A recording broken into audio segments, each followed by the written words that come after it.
Hey, my name's Jenny. I'm with Fox. Is Kevin here? I gave him $100, and the night of the event came, and no Kevin Chapman. Kevin Chapman calls himself a personal chef. He was supposed to cook at a party for Mark and his friends. Mark gave him $100 for groceries on top of the $60 he already paid to Living Social for the deal. Well, Kevin never showed up. Definitely won't do an in-home chef again. And the same thing happened to Laura Pullen and her friends. Some of them were literally like, oh my God, something terrible must have happened to him. Oh my gosh, he must have been in a car accident or something terrible happened. And I'm just thinking to myself, this guy just ripped off like some of the nicest people ever. Their calls and emails were ignored, but Chapman answered my call and agreed to meet with us to explain himself. And guess what? He stood us up too. I think it just stinks that somebody makes their life stealing $150 at a time from honest people. Turns out it's worse than that. Kevin Chapman of Chap's Personal Chef Service has a record that dates back to 2006 in Gloucester County, Virginia, where he was charged in a sex sting. Officers there say he solicited sex with someone on the internet who he thought was a 13-year-old girl.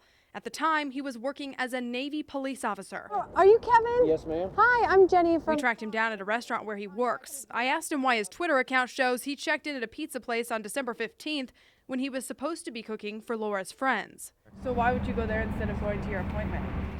If I missed like I said, I don't recall that. I looked at my calendar. I didn't have it written down. But he did remember to collect her friend's check 2 days before the party. Get the called phone you number. and emailed you. Why haven't you looked at your Outlook? I have looked at my Outlook. Unfortunately, though, I have issues with people from my past. It wasn't just emails, though. Phone records show they called Chapman several times that night. He answered and hung up.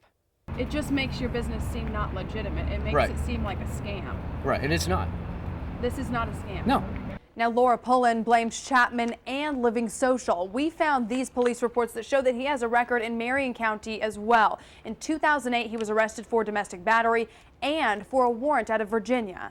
And I'm just a little bit disappointed that Living Social didn't do their background check of him. Living Social declined an interview, but sent a statement saying, in part, "We regularly review our policies for vetting merchants of all sizes and are in the process of implementing more stringent checks on individual merchant providers." But they also told me they don't specifically do criminal background checks.